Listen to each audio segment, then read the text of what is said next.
আসসালামু আলাইকুম ওয়া রাহমাতুল্লাহি ওয়া বারাকাতুহু নাহমাদুহু ওয়া নুসাল্লি আলা রাসূলিহিল কারীম قال الله عز وجل في القرآن العظيم يا أيها الذين آمنوا اتقوا الله وقولوا قولا سديدا يصلح لكم أعمالكم ويغفر لكم ذنوبكم ومن يطع الله ورسوله فقد فاز فوزا عظيما إنا عرضنا الأمانة على السماوات والأرض والجبال فأبين أن يحملنها وأشفقن منها وحملها الإنسان إنه كان ظلوما جهولا صدق الله المولانا العظيم وصدق رسوله النبي الكريم ونحن على ذلك من الشاهدين والشاكرين والحمد لله رب العالمين। সুপ্রিয় দর্শক মণ্ডলী, কাছে দূরে দেশে বা দেশের বাহিরে যে যে অবস্থান থেকে দেখছেন, আমাদেরকে দেখছেন, সকলকে স্বাগত জানাচ্ছি আজকের নিউজ 24-এর ঈদ মুবারক অনুষ্ঠানে।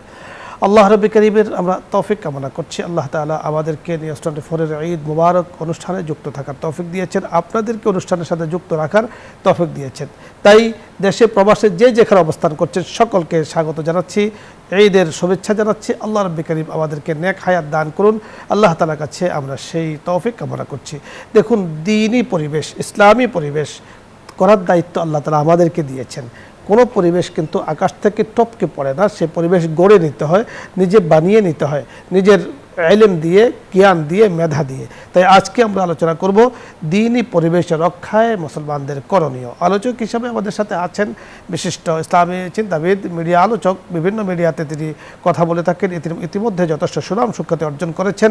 ফজিলাতুল শেখ মুফতি আব্দুল মজিদ, শেখুল হাদিস, জামিয়া ইসলামিয়া, মিফতাহুল উলুম, বাড্ডা, ঢাকা। সাথে আছে আমজাদ হোসেন হেলালি।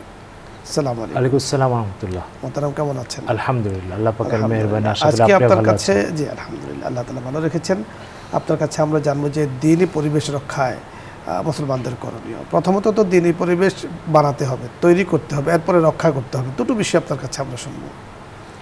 জি, নাহমাদুহু ওয়া নুসাল্লি আলা রাসূলিহিল কারীম, আম্মা বাদ। সুপ্রিয় দর্শক ও শ্রোতাবৃন্দ, সময়ের একটা গুরুত্বপূর্ণ বিষয় নিয়ে আজকে আমরা আলোচনা শুরু করছি। আল্লাহ তাআলা এই বিষয়টার হক আদায় করে শ্রোতাদের সামনে উপস্থাপনের তৌফিক আমাদের সবাইকে দান করেন, আপনাদেরকে ধৈর্যের সাথে শোনার তৌফিক দান করেন।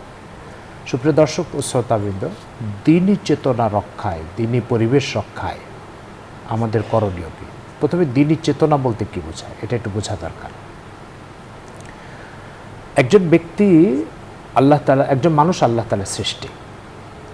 আল্লাহ তাআলা তাকে একটা দায়িত্ব ও মিশন দিয়ে এখানে পাঠিয়েছে। দায়িত্বটা হচ্ছে সে এখানে আসবে, আল্লাহর হক আদায় করবে এবং আল্লাহ তাআলা প্রদত্ত সব নিয়ামত ভোগ করবে, আর আল্লাহ তাআলার যখন যে হুকুম ও হক আছে সেটা সে আদায় করবে। এটার উপরে তাকে শেষ নিঃশ্বাস পর্যন্ত টিকে থাকতে হবে। এই আল্লাহ তাআলার হক আদায়ের চেতনা, আল্লাহ তাআলার শ্রেষ্ঠত্বকে অন্তরে লালন করা, আর এটা আদায় না করতে পারলে আখিরাতে জবাবদিহিতার অনুভূতি, এগুলোকে দ্বীনি চেতনা বলে, এগুলোকে দ্বীনি পরিবেশ বলে। এটাকে একটা সমাজে টেকসই করা, এটাকে হেফাজত করা, এটা যে কোনো ধরনের ঝুঁকি থেকে এটাকে রক্ষা করা, এটাই হচ্ছে দ্বীনি চেতনা রক্ষা বা দ্বীনি পরিবেশ রক্ষার বিষয়। আরেকটা বিষয় হচ্ছে এই যে দ্বীনি চেতনা রক্ষা করা এবং দ্বীনি পরিবেশকে টিকিয়ে রাখা, এক্ষেত্রে প্রথম যে কথাটা ভাবা দরকার সেটা হচ্ছে প্রত্যেক জিনিস রক্ষার সিস্টেম ভিন্ন ভিন্ন। আপনি টাকা হেফাজত করবেন তো এটা রক্ষার সিস্টেম মানিব্যাগের সবচেয়ে ভিতরের ব্যাগটাতে, পকেটটাতে রাখতে হবে। আপনি গুরুত্বপূর্ণ দলিল এবং কাগজপত্র হেফাজত করবেন, তাহলে এটার জন্য আপনার আলমিরা আছে, বিভিন্ন ড্রয়ার আছে, সেখানে হেফাজত করবেন। দ্বীনি চেতনা রক্ষার হেফাজতের বিষয়টা কি? দ্বীনি চেতনা রক্ষার সবচেয়ে উপযুক্ত জায়গা হচ্ছে মানুষের অন্তর আর ব্যবহারিক জীবনের ভিতরে সেটা বাস্তবায়ন করা।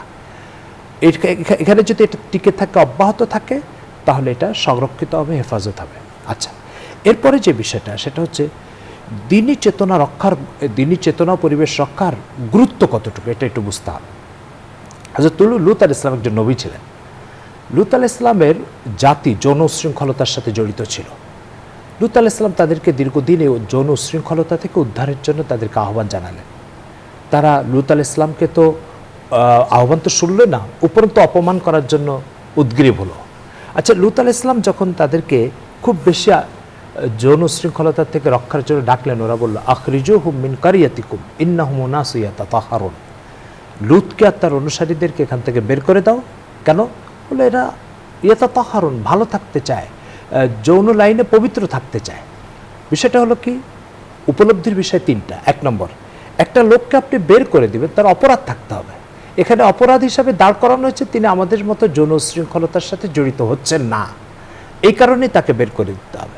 বোঝা গেল, সমাজের সামগ্রিক মানুষ যেটাকে ভালো বলছে সেটা ভালো হিসেবে দাঁড়িয়ে যাচ্ছে, আর সমাজের সামগ্রিক মানুষ যেটাকে খারাপ বলছে বাস্তবে সেটা ভালো হলেও উপেক্ষিত হচ্ছে।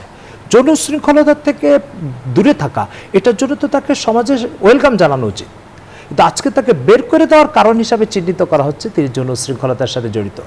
দ্বিতীয় নম্বর যে কথাটা, সেটা হচ্ছে আপনি যদি সমাজের ভিতরে সততাকে, নৈতিকতাকে এবং দিনী পরিবেশকে টিকিয়ে রাখতে ব্যর্থ হন, তাহলে আপনি নিজেও দিনের উপর টিকে থাকতে পারবেন না। সুতরাং আপনার দিনের উপরে টিকে থাকার স্বার্থে আপনাকে সমাজের ভিতরে দিনী পরিবেশকে টিকে রাখার আমরণ চেষ্টা চালিয়ে যেতে হবে, নতুবা আপনি নিজেও সৎ থাকতে পারবেন না, সততার উপরে টিকে থাকতে পারবেন না, ভালো কাজ করার অপরাধে আপনাকে বের করে দেওয়া হবে। তৃতীয় যে বিষয়টা, তিনি দিনী কর্মকাণ্ড যৌন শৃঙ্খলতার থেকে বাঁচানোর কথা বলেছে, আজকে ওনাকে ছিন্নমূল করার চেষ্টা করা হচ্ছে। আখরিজুহুম, এই গ্রাম থেকে বের করে দাও। কেন বের করে দিবে? বলে উচ্ছেদ করে দেওয়া হচ্ছে, বিতাড়িত করা হচ্ছে। কি অপরাধ ওনার? অপরাধ হচ্ছে উনি দিনী পরিবেশ কায়েম করতে চেয়েছিলেন। তো বোঝা গেল যে আমরা যদি আমাদের দিনী পরিবেশটাকে ঠিক রাখার চেষ্টা করেন না করে, বাবা যদি তার সন্তানদের মধ্যে দিন ও দিনদারিত্বকে টিকানোর চেষ্টা না করে, মা যদি তার সন্তানদের মধ্যে দিন ও দিনদারিত্বের চেষ্টা না করে, তাহলে ওই পরিবারে মা ও বাবা একসময় আজনবী হয়ে যাবে, অপরিচিত হয়ে যাবে, এবং তাদের এই সমস্ত কর্মকাণ্ডকে কেউ অ্যাকসেপ্ট করবে না, গ্রহণ করবে না। সেই জন্য দিনী পরিবেশ আমার স্বার্থে, আমার দিনদারিত্বকে টিকিয়ে রাখার স্বার্থে আমাকে ওখানে করতে হবে, এটাকে প্রতিষ্ঠিত করার চেষ্টা করতে হবে। এই বিষয়টাকে বোঝানোর জন্য রাসূল সাল্লাল্লাহু আলাইহি ওয়াসাল্লাম চমৎকার একটা উদাহরণ দিয়েছেন। বুখারী শরীফে উদাহরণটা আসছে। আল্লাহ রাসূল বলছেন যে তিনতলা একটা নৌকা, একটা জাহাজ তিনতলা সমুদ্রের পথে সফর করছে। তো ওই জাহাজের ভিতরে 3 নম্বর তালার উপরে মানে খাবারের পানি আছে, দোতলা নিচের তালা, এখানে খাবারের পানি নাই। নিচের তালার লোকেরা বারবার 3 তলায় যাচ্ছে পানির জন্য, আমাদেরকে কিছু পানি দেন। তো তারা পানি দিল না এবং তাদের আবেদনকে উপেক্ষা করলো। এরা করলো কি, পানি ওখান থেকে না পেয়ে নিচের তলায় এসে জাহাজকে ছিদ্র করলো, করে নিচের থেকে পানি বের করলো, পানি বের করার চেষ্টা করলো। এখন এই যে জাহাজ থেকে ছিদ্র করে পানি বের করার চেষ্টা করছে, পিপাসা নিবারণের চেষ্টা করে, আল্লাহ রাসূল বলছেন এটার দ্বারা ডুববে কয়জন বলো? বলছে ডুববে হচ্ছে 3 তলার লোক ডুববে। তাহলে বিষয়টা কি হলো, যখন এই জাহাজ এই ব্যক্তিদের পিপাসা নিবারণের ব্যবস্থা না হবে, তখন যারা পানি আটকা রেখেছে তারাও ডুববে, যারা ছিদ্র করেছে তারাও ডুববে। যারা ছিদ্র করেনি তারা হয়তো বলবে ও ছিদ্র করেছে, ওর সমস্যা, আমার কি সমস্যা? বলছে না, ছিদ্রও করেছে, ডুববে সবাই। তো দিনী পরিবেশ টিকানোর জন্য যদি আমরা চেষ্টা না করি আর এটাকে সুসংহত করার চেষ্টা না করি, আল্লাহ রাসূল এই উদাহরণ দিয়ে বুঝিয়েছেন যে যে ব্যক্তি দিনদারিত্বের উপর টিকে থাকার চেষ্টা করছে সেও ডুববে, আর যে দিনদারিত্বের বাইরে আছে, খোদাভীরুতার বাইরে আছে, সেও ডুববে। তাহলে এই উদাহরণটা দিয়ে আল্লাহ রাসূল সাল্লাল্লাহু আলাইহি ওয়াসাল্লাম আমাদেরকে বোঝাতে চাইলেন দিনী পরিবেশ আমার দিনদারিত্বের জন্য, আমার অস্তিত্বের জন্য, আমার চেতনার হেফাজতের জন্য দিনদারিত্বের পরিবেশ টিকে রাখা জরুরি। এরপরে প্রশ্ন হচ্ছে যে আসলে দিনী পরিবেশ টিকে থাকে কিভাবে, এটা বোঝা দরকার। হযরত ইসমাঈল আলাইহিস সালাম সম্পর্কে কোরআন একটা চমৎকার কথা বলছে, ওয়া কানা ইয়া'মুরু আহলাহু বিস-সালাত। ইসমাঈল আলাইহিস সালাম তার পরিবারের সদস্যদেরকে নামাজের আদেশ করতেন। তার মানে নবীদের ঘরের ভিতরে দাওয়াতি কাজ, দ্বীনের উপরে টিকে থাকার কাজ, আল্লাহর হক আদায়ের কাজ, এটার ধারাবাহিক একটা তালিম চলতো। ধারাবাহিক এই যে তালিম, এটা ইসমাঈল আলাইহিস সালাম চলে যাবেন, কিন্তু ওনার পরবর্তী প্রজন্ম দ্বীনের উপরে টিকে থাকবে, পরিবেশ টিকে থাকবে, টেকসই হবে এটা। উদাহরণস্বরূপ এখন যত ধানের চারা আছে সারা দুনিয়াতে, এই চারাগুলো যখন ধান দিয়ে দিবে, আপনি পরবর্তীতে যদি আবার ধান না লাগান, তাহলে আগামী 4 মাসের পরে দেশে তীব্র খাদ্য সংকট দেখা দিবে। তো এই সংকটটা কেন দেখা দিল? দেখা দিল হচ্ছে যে এই চারাগুলোর ধারাবাহিকতা অব্যাহত রাখার চেষ্টা করা হয়নি। তখন খাবারের সংকট, খাবারের নিরাপত্তাহীনতা দেখা দিবে। ঠিক দিনী পরিবেশ পরবর্তী প্রজন্মের কাছে দিন পৌঁছানোর এই চেষ্টা, ইসমাঈল আলাইহিস সালামের ঘটনা যেটা কোরআন আল্লাহ উল্লেখ করেছেন, এটা যদি অব্যাহত না থাকে, তাহলে 4 মাস পরে যেমন খাবারের সংকট দেখা দিবে, ঠিক তেমনিভাবে দিনী চেতনা এবং দিনী পরিবেশ এটারও সংকট দেখা দিবে। তখন একজন এসে আমাদের পরিবেশের ভিতরে আমাকে চিনবে, আপনাকে চিনবে, কিন্তু আল্লাহকে চিনবে না। তো এই জন্য মোহতারাম আমাদের শ্রোতাবৃন্দকে যেটা বলবো সেটা হচ্ছে, আমরা আমাদের ঘরের মধ্যে ইসমাঈলের আমলকে চালু করি। আমাদের ঘরের ভিতরে ইসমাঈলের আমল কি? যে প্রতিদিন আমাদের সন্তানাদিদেরকে আল্লাহর কিছু কথা, দ্বীনের কিছু কথা, আখিরাতের চেতনার কিছু কথা বলি। আচ্ছা, আরেকটা চমৎকার কথা বলছেন হযরত ইব্রাহিম আলাইহিস সালাম। ইব্রাহিম আলাইহিস সালামের ব্যাপারে কোরআনে আল্লাহ বলছেন ওয়াজালাহা কালিমাতাম বাকিয়াতান ফি আকিবিহি, তিনি তার দ্বীনের অনুভূতি ও চেতনাকে কালিমাতান বাকিয়াতান ফি আকিবিহি, তার পরবর্তী জেনারেশনের ভিতরে যাতে টিকে থাকে এর জন্য সর্বাত্মক চেষ্টা করে চলে যাচ্ছেন। ইব্রাহিম আলাইহিস সালামের সন্তান ইসমাইল যখন দুনিয়াতে আসেনি তখন উনি দোয়া করছে রব্বি হাবলি মিনাস সালিহিন, তার মানে সন্তান জন্মের আগে তার দ্বীনি চেতনার ফিকির করছেন। তো এই জন্য আজকের এই নবীদের এই সিরাতের এই পাঠটা থেকে আমরা যে শিক্ষাটা অর্জন করছি সেই শিক্ষাটা হচ্ছে দ্বীনি চেতনাকে সংরক্ষণ করার একটা বড় পন্থা হচ্ছে আমি আমার পরিবারের ভিতরে দ্বীনের চর্চা করি। কোরআনের একটা আয়াতে আল্লাহ চমৎকার বলছেন ওয়াজকুরনা ফি বুয়ুতিকুন্না আয়াতিল্লাহ, তোমরা তোমাদের ঘরের ভিতরে আল্লাহ তাআলার আয়াতকে তেলাওয়াত করো। এই যে মহিলাদেরকে আদেশ করছেন, মহিলাদেরকে আদেশ করার দ্বারা বোঝাতে চাচ্ছেন যে দ্বীনি চেতনা শুধু ইসমাইল আর ইব্রাহিমের কাজ নয়, দ্বীনি চেতনা ঠিক রাখা, ইমানি পরিবেশ টিকিয়ে রাখা এটা মহিলার কাজ, পুরুষের কাজ, সবার কাজ। আরেকটা ঘটনা বলছে কোরআন মজিদে সূরা বাকারার 130 নম্বর আয়াতে আল্লাহ তাআলা হযরত ইয়াকুব আলাইহিস সালামের কথা বলছেন আম কুনতুম শুহাদা ইদ হাজারা ইয়াকুব আল মাউত ইদ ক্বালা লিবানিহি মা তা'বুদুনা মিন বাদি। ইয়াকুব আলাইহিস সালাম ইদ হাজারা ইয়াকুব আল মাউত, যখন তার কাছে মৃত্যু আসলো তখন তিনি তার সন্তানদেরকে ডাকলেন, ডেকে বলছেন আমি তো চলে যাচ্ছি কিন্তু একটা পেরেশানি নিয়ে যাচ্ছি, তোমরা কি আমাকে একটু স্বস্তি দিতে পারবে? বলছে কি পেরেশানি? বলে পেরেশানি হচ্ছে আমি চলে যাচ্ছি, আমার মৃত্যুর পরে কি তোমরা আল্লাহর গোলামি করবে না শয়তানের গোলামি করবে? এ ব্যাপারে আমাকে একটু স্বস্তি দাও। মা তা'বুদুনা মিন বাদি, আমার পরে কার গোলামি করবে? তো ছেলেরা বলল না'বুদু ইলাহাকা ওয়া ইলাহা আবাইকা ইব্রাহিমা ওয়া ইসমাঈলা ওয়া ইসহাকা ইলাহা ওয়াহিদা। আপনি চলে যাচ্ছেন, আপনি চলে যাওয়ার পর আপনি যে রবের দিকে সারা জীবন দাওয়াত দিয়ে গেছেন সেই রবেরই গোলামি করব, সেই রবেরই আনুগত্য করব।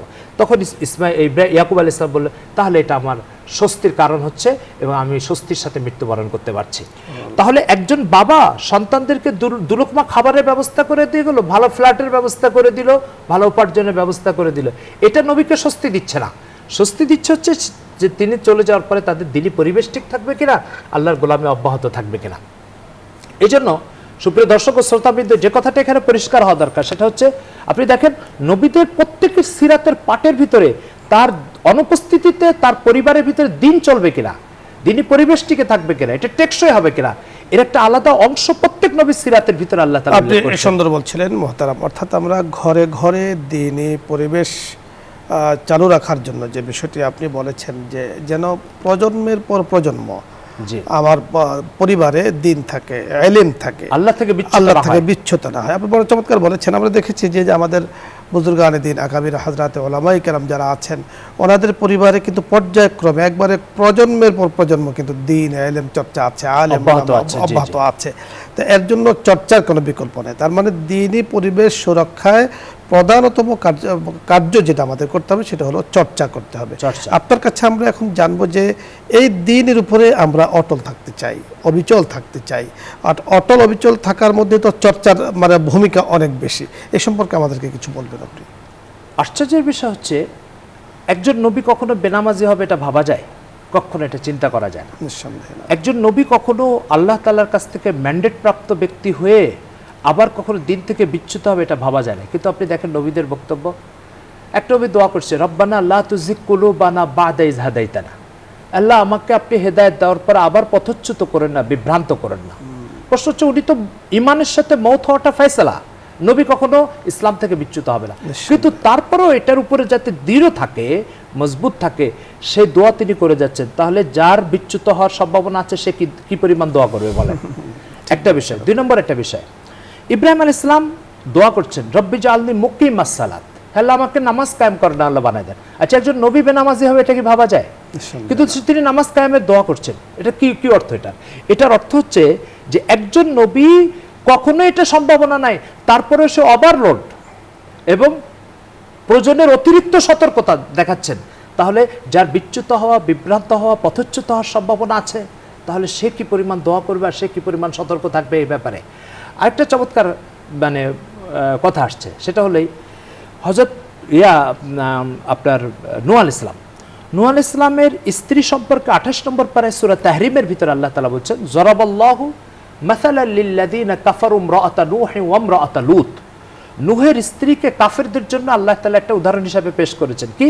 নবীর ঘরে থেকে সে নবীর সাথে ফাখানাতাহুমা কানাতা তাহতা আবদাইন মিন ইবাদিনা সালিহাইন, আমার নেক বান্দাদের অধীনে ছিল, অথচ সে সেখানে বসে আপনার নবীর সাথে বেঈমানি করেছে, তার খেয়ানত করেছে।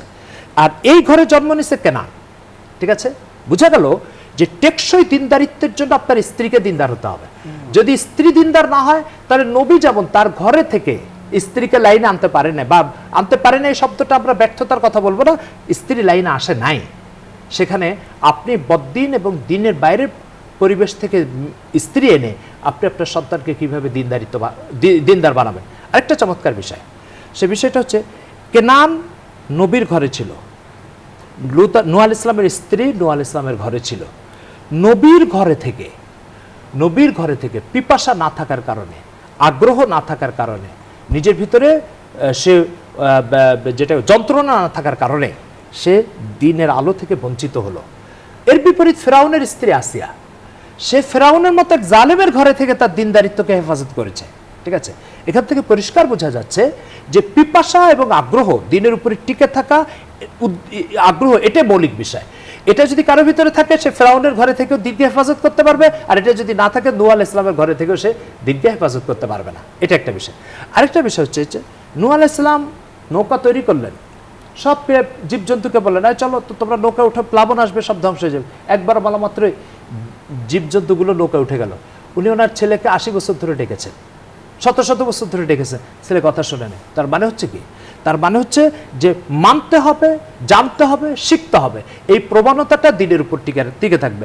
আপনি অবাক হয়ে যাবেন, আমাদের সমাজে আপনি একটা মসজিদে বয়স্কদের কোরআন শিক্ষার ক্লাস চালু করেন, 1 মাস পরে আর কেউ থাকবে না। তাহলে জানার, মানার আর শেখার আগ্রহ, যেটার উপরে দিনকে টিকিয়ে রাখা নির্ভর করছে, সেই জিনিসটাই আমাদের ভিতর থেকে খতম হয়ে গেছে। আজকের এই অনুষ্ঠান থেকে একটা বার্তা দিতে চাই আমাদের দর্শকদেরকে, সেটা হচ্ছে আপনার পকেটে সুস্বাস্থ্যের জন্য 10 জন ডাক্তার ও কনসালটেন্টের নাম্বার আছে, কয়জন বিশেষজ্ঞ আলেমের নাম্বার আপনার মোবাইলের মধ্যে আছে। তার মানে আপনি সুস্বাস্থ্যকে প্রয়োজন মনে করছেন, কিন্তু আপনি দিন শেখাকে প্রয়োজন মনে করছেন না। ডাক্তার আপনাকে সৃষ্টি করেন, আল্লাহ আপনাকে সৃষ্টি করেছে। সুতরাং আজকের এই অনুষ্ঠান থেকে আমরা একটা বার্তা নিয়ে যাই। সেই বার্তাটা হচ্ছে দিন জানা, দিন মানা, দিন শেখা, এটা দিনের উপরে টিকে থাকার জন্য অপরিহার্য। আপনি বড় চমৎকার বলছিলেন, আপনার আলোচনা আমাদের কাছে খুব ভালো লেগেছে। দর্শক মণ্ডলী, অত্যন্ত চমৎকার, গোছালো, দলিল ভিত্তিক আলোচনা করেছেন মুফতি মোহাম্মদ আব্দুল মজিদ। তিনি আমাদেরকে বোঝাতে চেয়েছেন যে দিনই পরিবেশ রক্ষায় আমাদের যে দায়িত্ব এবং কর্তব্যগুলো আছে, সেগুলো পুঙ্খানুপুঙ্খ আমাদের পালন করতে হবে। অর্থাৎ নিজেকে দায় ছাড়া ভাব নিয়ে আমি দুনিয়া যেমন চালাতে পারি না, ঠিক একটা লামসাম বিষয় দিয়েও কিন্তু দিন চলবে না। অবশ্যই দিনের উপরে নিজেকে অটল রাখতে হবে এবং পরিবারকেও অটল রাখতে হবে, এবং চলে যাওয়ার পরও তারা যেন দিনের উপরে থাকে, তার জন্য পদক্ষেপগুলো নিতে হবে। আল্লাহ তাআলা বলে দিয়েছেন, কু আনফুসাকুম ওয়া আহলিকুম নারা, তুমি নিজেও জাহান্নামের আগুন থেকে বাঁচো, পরিবারকেও বাঁচাও। তাহলে পরিবারকে বাঁচাতে হলে তাদেরকে দিনই তালিম দিতে হবে। আল্লাহ পাক আমাদের সকলের ঘরের পরিবেশে দিনই পরিবেশ করুন, এবং রক্ষায় যতগুলো বিষয় আছে আল্লাহ তাআলা সেগুলোকে প্রয়োগ করার, আমল করার তৌফিক দান করুন। সকলকে ধন্যবাদ জানিয়ে আগামী দিনের আমন্ত্রণ জানিয়ে আজকের মতো বিদায় নিচ্ছি। আসসালামু আলাইকুম ওয়া রাহমাতুল্লাহি ওয়া বারাকাতুহু। এখন দোয়া হবে, দরুদ ইস্তিগফার পাঠ করি। اللهم صل على سيدنا ونبينا وشفيعنا وحبيبنا ومولانا محمد صلى الله عليه وعلى آله وأصحابه وبارك وسلم. أستغفر الله ربي من كل ذنب وأتوب إليه. لا حول ولا قوة إلا بالله العلي العظيم. الحمد لله رب العالمين. والصلاة والسلام على أشرف الأنبياء والمرسلين وعلى آله وأصحابه أجمعين. اللهم لك الحمد كما ينبغي لجلال وجهك وعظيم سلطانك. হে আল্লাহ, আমরা আপনার সামনে যদিও হাত পেতেছি, কিন্তু যে পরিমাণ গুনাহ করেছি, সেই পরিমাণ গুনাহ করে, সে পরিমাণ হক নষ্ট করে আপনার সামনে ন্যূনতম হাত তোলার অধিকার বা সাহস, এটা আমাদের জন্য সত্যি বিস্ময়কর। কিন্তু আপনার করুণার প্রশস্ত দরজার দিকে তাকিয়ে আবার সাহস দেখিয়েছে হাত উঠানোর। আপনি মেহরবানি করে আমাদেরকে মাফ করে দেন। আপনি কোরআনে একটা আয়াত বলেছেন, ওয়াজকুর রব্বাকা ইযা নাসিত, তোমার রবকে ভুলে যাওয়া মাত্রই আবার স্মরণ করো। তার মানে আপনাকে বিন্দুমাত্র ভুলে যাওয়ার কোনো সুযোগ নাই। কিন্তু আমাদের আজকের প্রশ্ন, আমরা আসলে কয়বার আপনাকে স্মরণ করতে পেরেছি জীবনে, কয় মিনিট স্মরণ করতে পেরেছি? সেখানে প্রতিটা ঘন্টা আমাদের আপনার হক নষ্টের মধ্যে দিয়ে পার করেছে। আল্লাহ আমাদেরকে মেহেরবানি করে আপনি মাফ করে দেন এবং আগামী জিন্দেগিতে আপনাকে স্মরণ করা, আপনার জিকির করা, আপনার হক আদায় করা, এ ব্যাপারে আমাদের সবাইকে, শ্রোতাকে, দর্শককে, আমাদের মেহমানকে, প্রতিষ্ঠানের সাথে সংশ্লিষ্ট সবাইকে আপনাকে স্মরণ করে আপনার হক আদায় করার তৌফিক দান করেন। আল্লাহ আমাদের জন্য দিনকে সহজ করে দেন, দিনকে মানাকে সহজ করে দেন, দিন মানার জন্য যে পরিমাণ আগ্রহ উৎসাহ দরকার সেটা আমাদের ভিতরে দান করেন। আমরা আজকে আলোচনা করেছি আল্লাহ যে দিনী পরিবেশের সুরক্ষা কিভাবে হয়। আল্লাহ এর কৌশল নবীদের তরিকায় আমাদেরকে শেখানোর তৌফিক দান করেন। আল্লাহ আপনার জমিন, আপনার আলো বাতাস সব কিছু আপনার, এখানে আপনার নাম অপরিচিত হয়ে যাবে আর গায়রুল্লাহর নাম জিন্দা হয়ে যাবে। আল্লাহ এটা দুঃখজনক একটা ঘটনা, এর থেকে আমাদেরকে বের হয়ে এসে আপনার নামকে জিন্দা করার তৌফিক দান করেন আর গায়রুল্লাহর নামকে মুর্দা করার তৌফিক দান করেন। আল্লাহ কোনো বসের অফিসে অন্যের কথা চলে না, অন্যের নিয়ম চলে না, আপনার পৃথিবীতে সবার নিয়ম চলছে, শুধু আপনারটাই চলছে না। আল্লাহ আপনি আপনারটা চালু করে দেন আর বাকিগুলোকে অচল করে দেন। আল্লাহ এই প্রতিষ্ঠানকে আপনি দিন, ইমান ও ইসলামের খেদমতের জন্য কবুল করেন। আল্লাহ এই প্রতিষ্ঠানকে আপনি মেহেরবানি করে দিন ইমানের জন্য, দিন ইমানের চর্চার জায়গা বানিয়ে দেন। আল্লাহ মানুষের দিন শেখার জন্য এই প্রতিষ্ঠানকে আপনি কবুল ও মঞ্জুর করেন। আল্লাহ আমাদের এই মজলিসকে কবুল করেন, আমাদের দোয়াকে কবুল করেন, আমাদের সাথে সংশ্লিষ্ট যারা আছে তাদের সবাইকে কবুল করেন। আল্লাহ যখন মারা যাব ইমানের সাথে মৌতের ফয়সালা করেন। ওয়াসাল্লাল্লাহু তাআলা আলা খায়রি খালকি মুহাম্মাদি ওয়া আলা আলিহি ওয়া আসহাবিহি আজমাইন বিরহমাতিকা ইয়া আরহামার রাহিমিন।